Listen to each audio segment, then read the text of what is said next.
Good morning guys. Welcome back to my new blog. सुबह के बज चुके हैं 7 और आज सैटरडे है तो थोड़ा लेट हो गया। और गाइस मौसम तो सही है, यानी कि ना ही बदली है ना ही ज़्यादा धूप है, पर मे भी हो सकता है कि धूप ज़्यादा निकले आज। और अब सावन लगने वाला है तो इसलिए यहाँ ज़ोरों शोरों से अब कांवड़ यात्रियों के लिए जो शिविर कैंप होते हैं वो बनने शुरू हो गए हैं।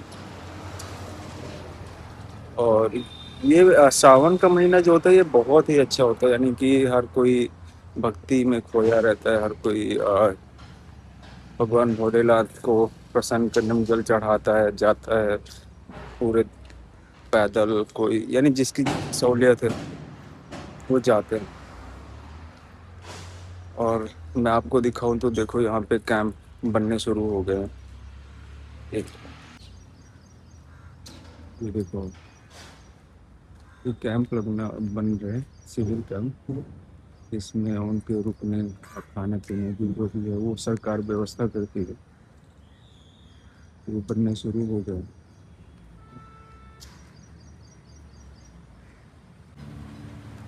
देख रहा हूँ ये सब अब बन रहे और उन पे फिर सिगरेट लगाते हैं। गाइस मुझे कुछ चीज़ें बहुत अच्छी लगी, जैसे सलमान खान ने जो ट्वीट किया था वो, और रफ्तार जैसे लोगों ने और रजत दलाल ऐसे लोगों ने सही आवाज़ उठाई। जैसे सलमान खान ने बोला इट्स डन वो ब्रो सोनम, यानी कि अलग ही लेवल का ट्वीट था वो। कि भाई अगर जरूरत पड़े तो मैं अपने घर से खाना भिजवा दूँ। ये नहीं सही था। और ऐसा था कि यानी कि आप स्टूडेंट को एक तरह से समझाना कि जो चीज़ें हो गई उसको ख़त्म करो, अब आगे का देखो और अपने करियर के बारे में सोचो। रजत दलाल ने भी बहुत सही बोला कि भाई जो जो अभी तक हमने वीडियो देखे थे और जो यहाँ ग्राउंड पे आके मुझे रियलिटी का पता चला वो बहुत डिफरेंट है। यानी कि सारी चीज़ों पे बात हुई है सिवाय नीट पेपर लीक के, और पॉलिटिक्स इन्वॉल्व हो चुका है। सेम वही चीज़ रफ्तार भाई ने बोला।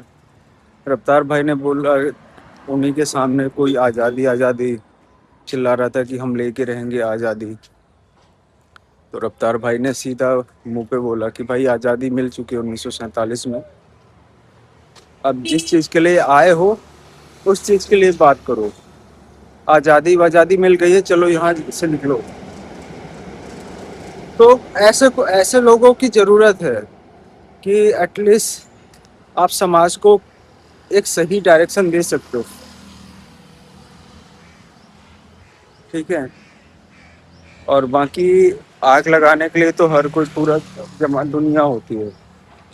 आपके घर में हल्की सी चिंगारी दिख जाए बस तो लोग उसमें आग भड़काने का बहुत जल्दी काम करते हैं।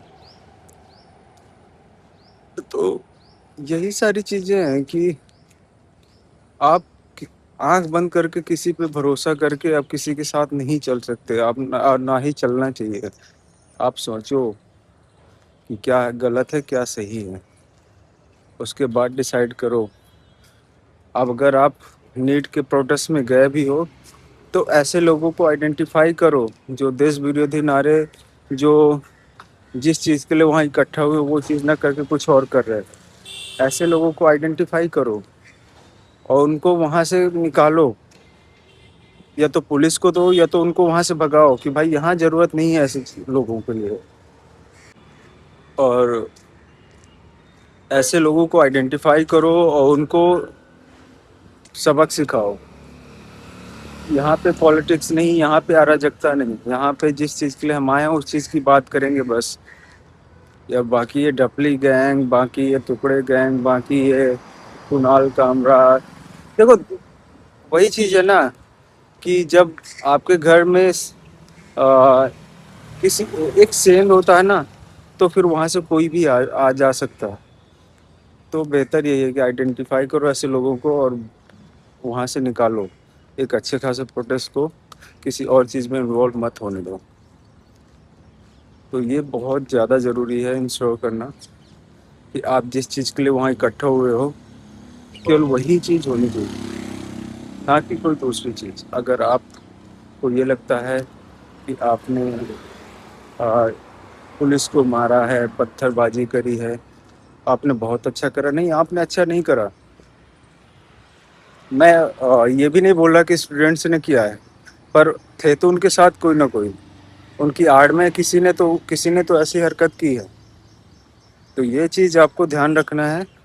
और सबसे पहले आपको भेड़ चाल नहीं चलना है। अगर कोई कहीं कुछ गलत हो रहा है या कहीं कोई गलत कर रहा है, तो उसके लिए आपको आवाज़ उठानी है। और आवाज़ यानी कि आप अगर नीट प्रोटेस्ट के लिए आप आवाज़ उठा के आप जंतर मंतर पे इकट्ठा हो गए हो, तो आप ये भी इंश्योर करो कि वहाँ पे ऐसी कोई देश विरोधी गतिविधि या देश विरोधी कोई कुछ नारेबाजी हो रही है, तो आप उस चीज़ के लिए भी वहाँ आवाज़ उठाओ, ना कि आप उन्हीं की भीड़ में तालियां बजाते मिलो। तो ये एक, अगर ऐसी कुछ चीज़ें होती हैं, तो ये बहुत अच्छी चीज़ होती है कि भाई हाँ, आप एक्चुअल में नीट प्रोटेस्ट या एक्चुअल में आप अपने भविष्य को लिए लेके ही वहाँ पे इकट्ठे हुए हैं। भविष्य के लिए जो परेशानी है उसको उसका समाधान लेने के लिए आप वहाँ इकट्ठा हुए हैं। समझ गए? तो ये सारी चीज़ें बहुत ज़्यादा ज़रूरी हैं। और क्योंकि अब जैसे जब से पॉलिटिक्स इन्वॉल्व हो गया, तब से वो नीट का प्रोटेस्ट रहा नहीं। इवन बड़े बड़े लोगों ने भी ये चीज़ आइडेंटिफाई करी है कि वो नीट का प्रोटेस्ट तो अब है ही नहीं। तो आपको ये सारी चीज़ें इंश्योर करनी है। बाकी हमारे देश का युवा समझदार है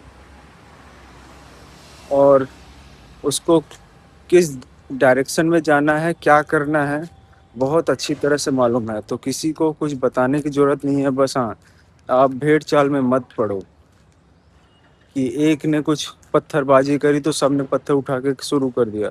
क्योंकि बाद में कुछ टाइम बाद ये प्रोटेस्ट ख़त्म होगा, सारी चीज़ें होंगी, जांच बैठेगी।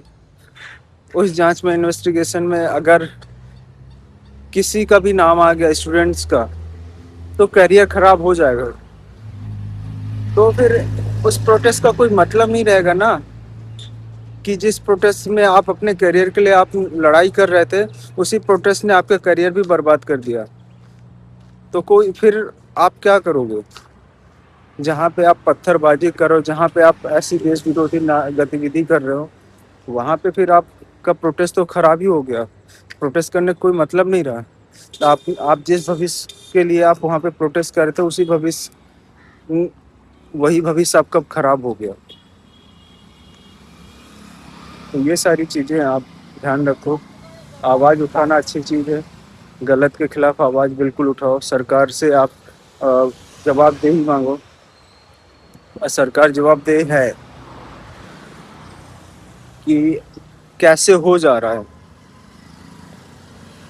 क्योंकि आप इंश्योर करते हो कि हमारे देश का युवा हमारा भविष्य है। अगर भविष्य के साथ खिलवाड़ है, तो फिर ये तो बहुत बड़ी समस्या है। तो ये चीज़ बहुत ज़रूरी है। पर आप, हर चीज़ का सलूशन वॉयलेंस नहीं है। हर चीज़ का सलूशन दंगा या मारपीट, ये सारी चीज़ें नहीं है। स्टूडेंट्स हैं, स्टूडेंट्स का जीवन बहुत सादा होता है। तो आप अपनी बातें बहुत सिंपल तरीके से रखिए, सरकार सुनेगी। हो सकता है थोड़ा लेट हो, पर सुनेगी ज़रूर। क्योंकि बहुत ताकत होती है छात्र स्टूडेंट्स में, और स्टूडेंट्स की एकता में, यूनिटी में। तो गाइस, बस यही सारी चीज़ें हैं आपको ध्यान रखनी है जब भी आप कभी ऐसी कोई कोई चीज़ कर रहे हो। तो ये सारी चीज़ें आपको बहुत ज़्यादा ज़रूरी ध्यान देना कि इस बीच में कोई कुछ ऐसे लोग तो नहीं आ गए जिसकी वजह से हमारा पूरा प्रोटेस्ट खराब हो जाए, या हमारी आवाज़ दब जाए और वो मुद्दा कहीं और चला जाए। बस गाइज, मैं यही आपको समझाऊंगा। ये मैं बैक टू बैक हर रोज़ समझाता हूँ, क्योंकि मैं देखता हूँ कि जो एक्चुअल में स्टूडेंट हैं उनकी वो वहाँ पे लाठियाँ खा रहे हैं, पर उनकी कुछ ऐसे लोगों की वजह से उनका पूरा प्रोटेस्ट खराब होता जा रहा है, पूरा प्रोटेस्ट। तो इस वजह से, और मैं भी रहा हूँ छात्र। मैं भी इवन अभी भी मेरे भैया लोग हैं छात्र, मेरा दोस्त है, वो भी अपनी लड़ाई लड़ रहा है कि अब कहीं ना कहीं, क्योंकि हम जनरल से आते हैं, जनरल कैटेगरी से, हमने भी बहुत सारी प्रॉब्लम झेली हैं।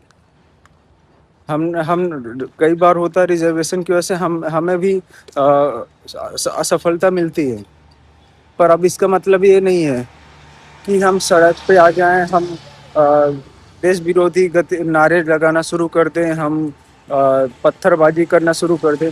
नहीं, ठीक है, ये सारी चीज़ें हैं। एक टाइम के बाद एक दिन ऐसा आएगा जब 370 हट गया, बहुत सारी चीज़ें इम्प्लीमेंट हुई हैं। एक दिन ये भी आएगा, हटेगा, जब समझ में आएगा कि समाज को अब समानता का अधिकार मिलना चाहिए, किसी को कुछ भी रिजर्वेशन नहीं मिलना चाहिए जाति के आधार पे या कुछ ऐसी चीज़ों के आधार पे। तो वो सारी चीज़ें एक दिन ख़त्म होंगी। मेरा एक दोस्त है, उसका एनटीपीसी में एग्ज़ाम क्लियर हुआ था, मेडिकल में उसको निकाल दिया।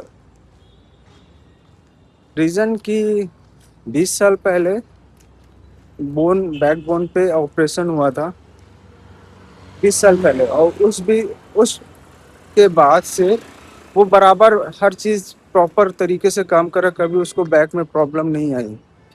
पर उसको मेडिकल में इसलिए निकाल दिया, अनफिट कर दिया कि नहीं, आपको भविष्य में कहीं कभी कोई प्रॉब्लम हो सकती है।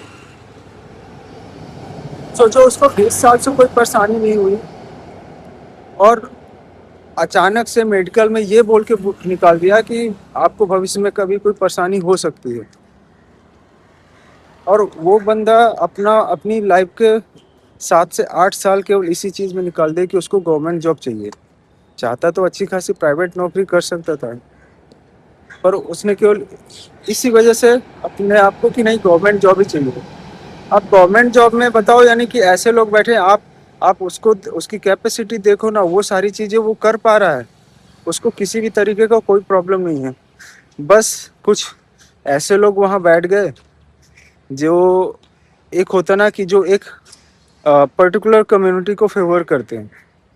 मैं यही चीज़ बोलूँगा, क्योंकि अगर वो 20 साल से हर चीज़ वो एक्टिविटी कर रहा है, उसको कोई प्रॉब्लम नहीं हो रही बैक में, तो आप ऐसे कैसे किसी को बोल सकते हो कि फ्यूचर में आपको प्रॉब्लम होगी या फिर ऐसा कुछ होगा?